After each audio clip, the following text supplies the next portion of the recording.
Sam, efter så här många gånger av kultigration som vi har spelat in, då undrar jag, växte du ens upp med en tv hemma?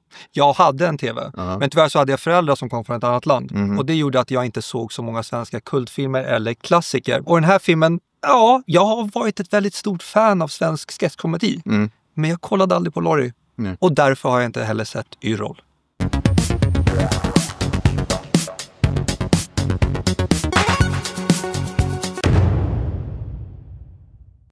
Okej, Sebbe. Jag är ju tillsammans med en person som har haft svenska föräldrar. Och där har jag fått massa citat ropade mot mig. Där jag inte riktigt förstått varför de finns och var de kommer ifrån. Men nu slog det mig efter att ha sett den här filmen också. Att jag har hört en massa citat från den här filmen när jag växte upp. Men jag har bara tänkt så här. Ja, det där var kul. Rasta mottan. Rasta mottan! Det är ett typiskt sånt exempel. Ja, det är inget. Aning om att det var för den här filmen. Nej. Jag kan nog direkt veta vilka citat som har skrikits åt dig. Speciellt när man lever i ett förhållande. Ja. Mycket som skriks åt mig. Sam, jag måste fråga dig, vad handlar den här filmen om? Ingenting. Nej, okej. Absolut inte. De säger någonting i början om en sån här premiss om att människor anstränger sig till det yttersta för att kommunicera med varandra. Till ingen som helst nytta. Men filmen har ingen röd tråd. I den här filmen, det är bara urspårat. Och jag menar, filmen heter ju inte bara Yrrol. Nej. Vad är den hela titeln? En kolossalt genomtänkt film.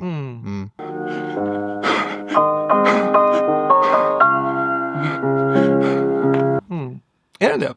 Ja, men lite ironi skadar väl inte så. Exakt. Jag är inte uppväxt med Lorry heller. Nej. Att de hade ett program som gick på SVT. Så det fick jag reda på långt senare. Varför heter den Yrrol? Men det är ju Lorry-gänget. Ja. Jaha, vilka är det? Men det är ju dem. Nej, men precis, den här handlar inte direkt om någonting. Det finns ju den här röda tråden av mänsklig kontakt, vilket egentligen då är jättestort, ungefär som man vill göra en film om så här. Vi gör en film som handlar om människa. Immer ist ein Spieles, som Goethe skrev. Bara i sin totalhet. Okej. Ja. Okay. Det är så mycket från det här jag minns. Många av de här citaten använder jag idag dagligen. Det är inte nödvändigtvis citat, det är mer så här ord, ljud. Du har säkert hört mig säga flera av de här. Säkert. Det där är ett ord som Sebbe använder. Som är att det inte är du som är geniet. Inte ett enda ord av mig är originellt. Allt är bara referenser. Från mig också. Till och med det var ett citat från... Nej, jag vet.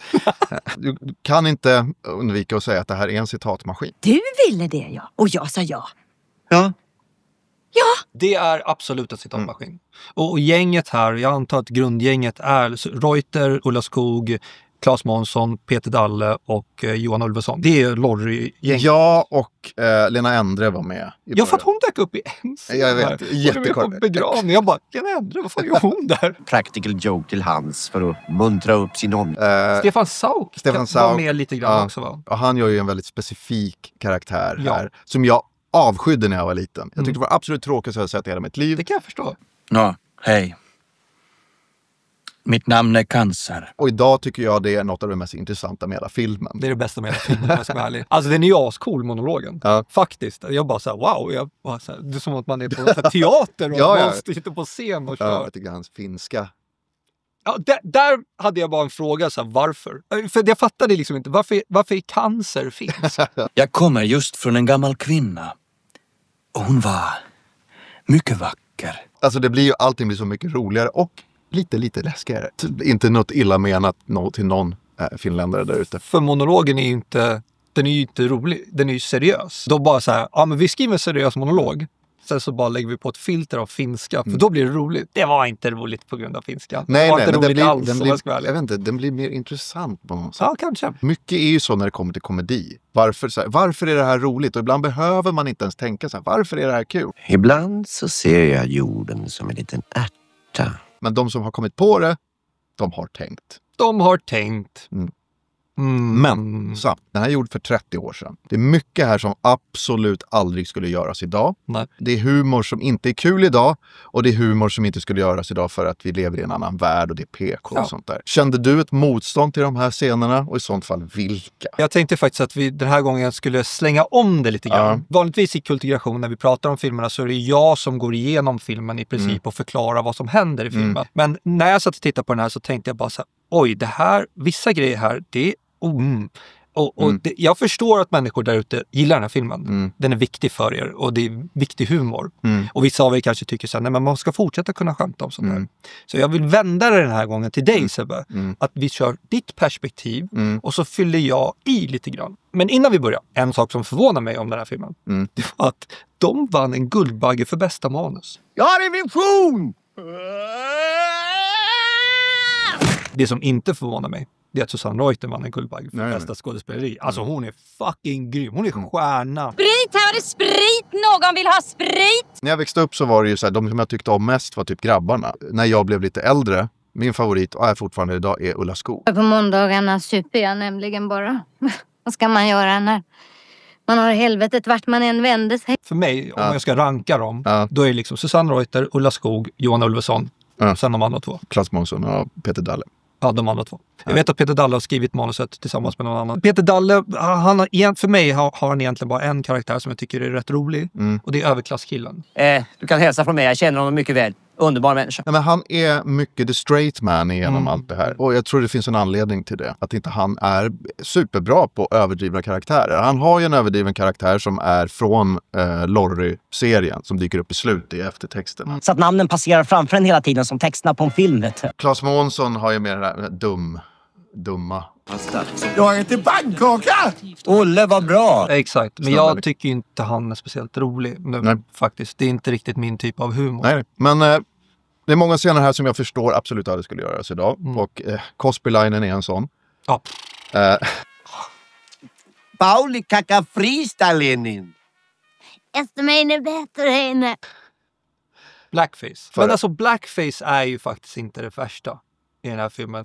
Förlåt att jag lägger mig, men är han inte lite väl mörk? Men din pappa är lite mörk under ögonen, kanske därför. Att det kan gå i arv så här tydligt.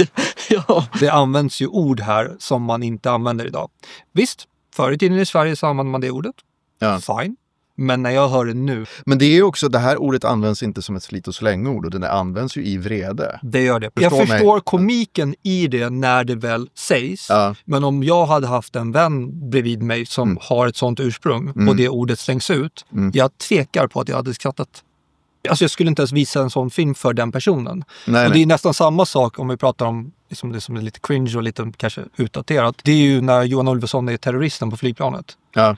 Jag är ju från Mellanöstern och jag har ursprung därifrån. Och hans liksom arabiska, eller vad man ska, brytning. Ja. Det var också så här cringe att kolla på idag. Me captain now or you be dead. Och det är inte bara det. Fruktansvärt. Det är synd om människorna. Ja. Det är också funktionshindrade. Jag har slagit vad om en låda cigarrer. Kvinnor skojas de på faktiskt tyvärr ett hemskt sätt. Men gubbe, jag vill ha en som kan ta för sig. Jag förstår det roliga som fanns då. För att det handlar inte egentligen om kvinnan som har blivit misshandlad. Det handlar om Reuters karaktär. Jag har det så himla jobbigt nu, förstår du. Rom igår och Miami imorgon och Micke inte klok. Han är fullkomligt galen. Ja. Som är så pass centrerat att hon ser inte ens den andra.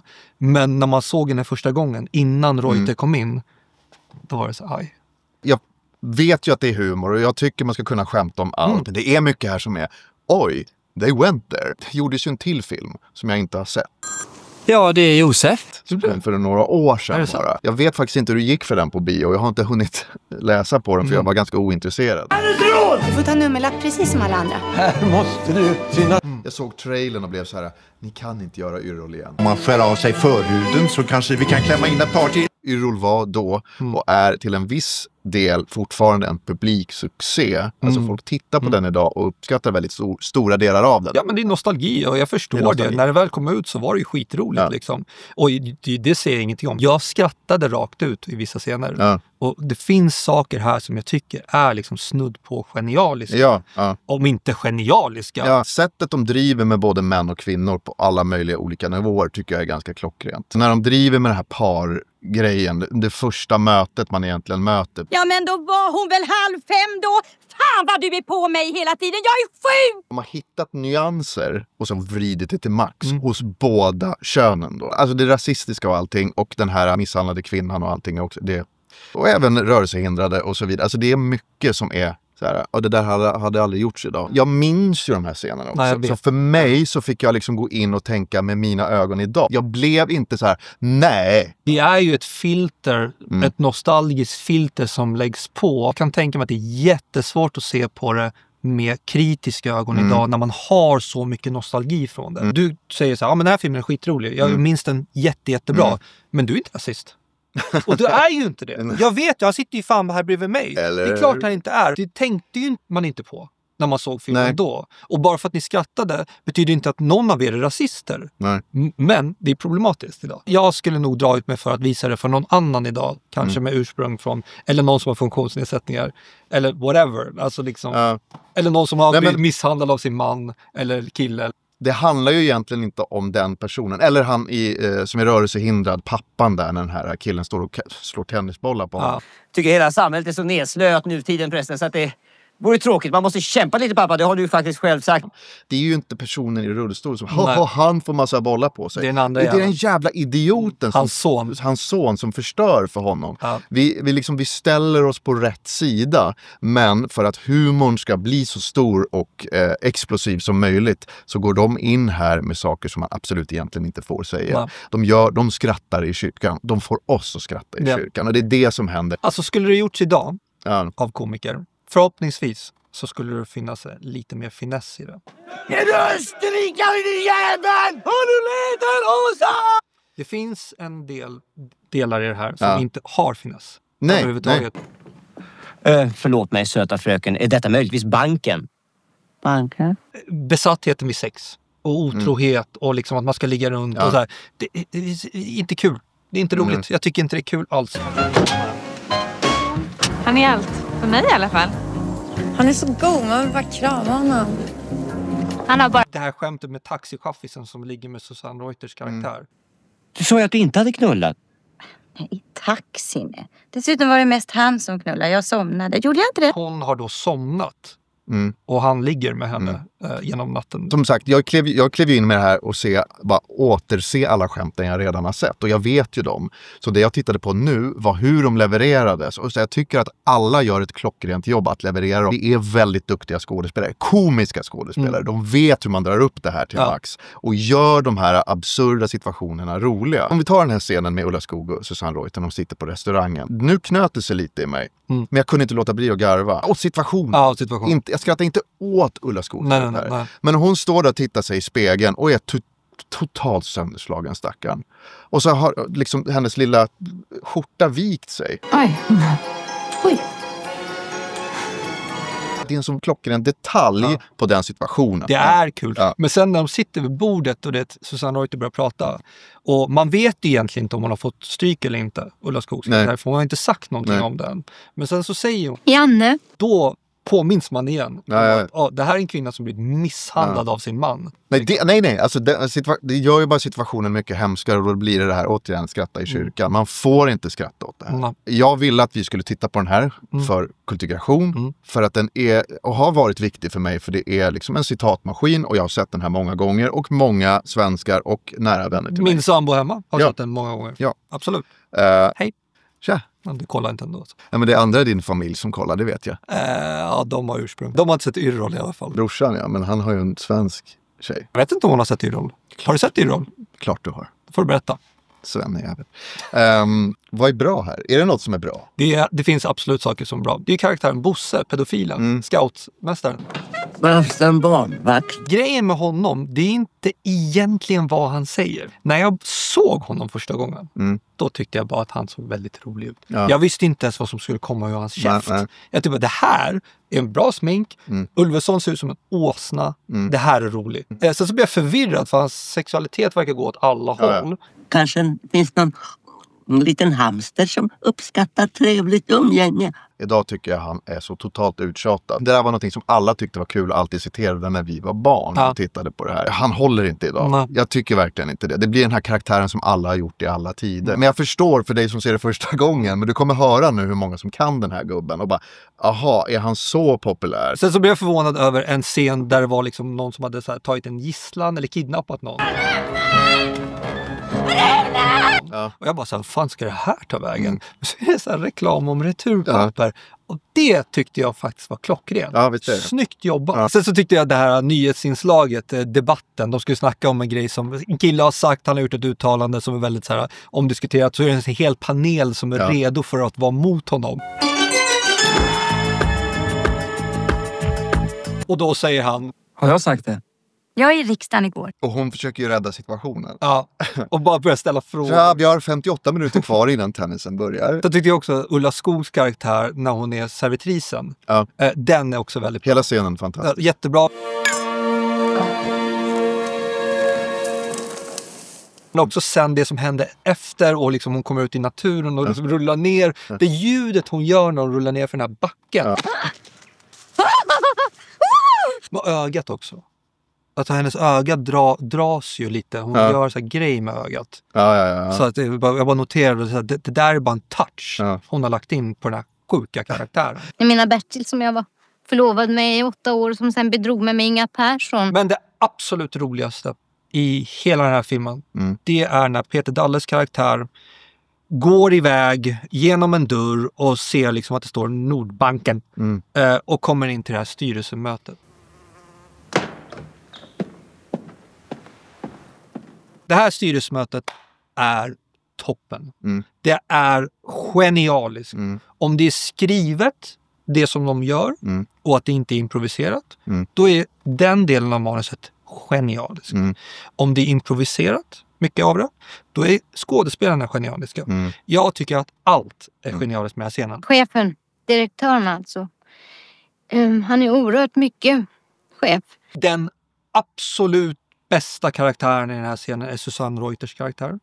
För att det finns så mycket finess i hennes skådespeleri. Det handlar inte om att hon berättar hennes idéer. Det handlar om att hon vid 3 tillfällen, jag tror att det är 3 tillfällen, säger, jag vet inte. På helt olika sätt. Det är samma sak hon säger. Men hon säger det med så finess. Och sån stor förändring mellan gångerna. Alltså Susanne, du är så jävla grym! Och sen kanske det kunde bli mörkt så man inte såg presenten eller något, jag vet inte. Sen har vi ju fan Ulla Skogs karaktär. Hennes engelska i den här scenen. Hey, hold your horses. Han fyller 50 år. 40 plus 10. Och då menar jag att vi snackar birthday. Det är så roligt. Och sen har vi Ulveson.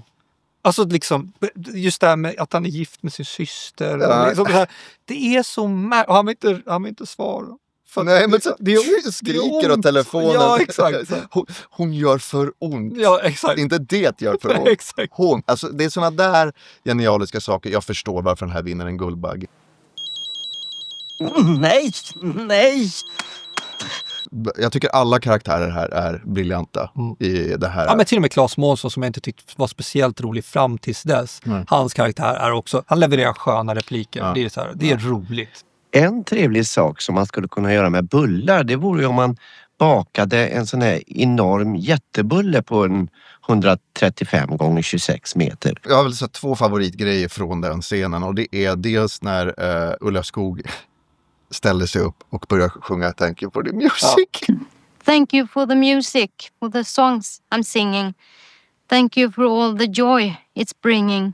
Är hon på väg att sätta sig ner? Sen bara, nej, ångrar hon sig för hon måste niga först.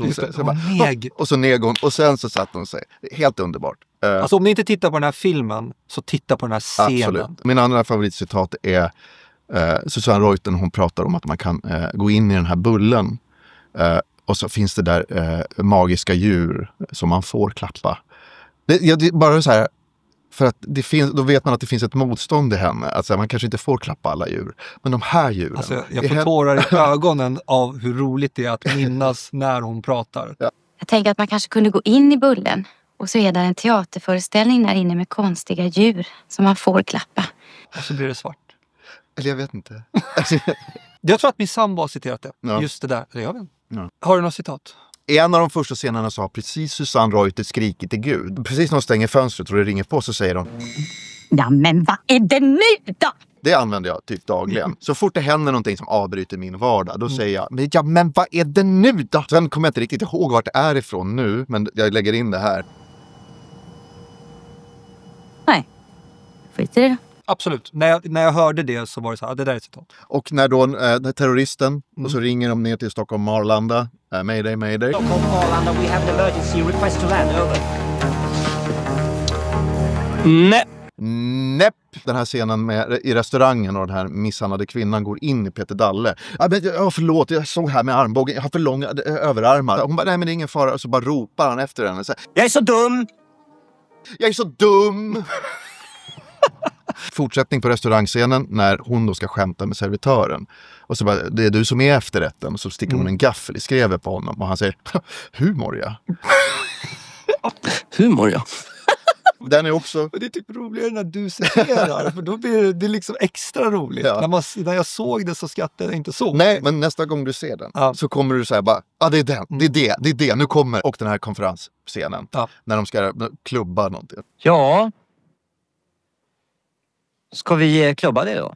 De har inte kommit fram till ett skit. Det är väl liksom några av de citaten som är ständigt återkommande i min vardag. Och då kommer vi fram till den delen där jag ska säga om jag rekommenderar den här filmen eller inte. Jag rekommenderar tyvärr inte filmen. För att det liksom, den har ingen röd tråd. Så att det finns ingenting så här storymässigt att rekommendera. Det jag däremot rekommenderar är att gå in på YouTube och kolla på de här scenerna vi pratat om. Ja. De är roliga sketcher. Ja, jag fick ju reda på långt mycket senare att det fanns Lorry. Ja. Men jag var aldrig intresserad av att titta på det. Till att börja med så fanns det inte lika lättillgängligt som det gör idag. Det finns typ på SVT Play. Så är ni intresserade kan man gå in där och titta och se var de kommer ifrån. Jag tycker så här, ja, lite grann också. Det är många scener här som jag tycker är klockrena. Och en annan scen är ju den här när kvinnorna ska ut på krogen och killarna ska få igång stereon. Ja, just det. Den precis. är klockren också. Det finns många som mycket mansplaining. Ja. Och det är tidig mansplaining. Det är tidig observation av mansplaining. Ja. Det är också bra jobbat. Typiskt. Ja, du får klippa av dem där och koppla om själv. Brukar jag alltid göra. Carina, ta in saxen nu. Får jag titta? Ja, det är inga bilder. Och för er som inte vet vad mansplaining är. Nej, jag skojar. Toppscenerna, de är nog likadana för alla. Ja, jag tror också det. Om ni vill visa för de andra som tittar på den här videon vilka scener ni gillar mest så kan ni ju kommentera med en länk till scenen. Så det är bara att langa på. Och tills vi ses igen, vi måste ju hitta en ny film som jag inte har sett igen. Och så får vi se vad det blir. Jag har mina små idéer. Bra. Men tills dess så får ni väldigt gärna trycka på prenumerera på vår kanal. Och tack för att ni tittade. Oj.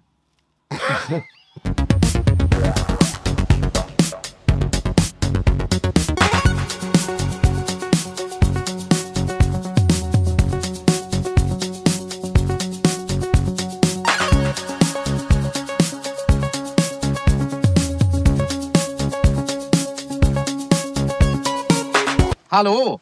Sluta upp med de där dumheterna och spela schack kan väl inte ge några pengar? Vad ska vi spela då?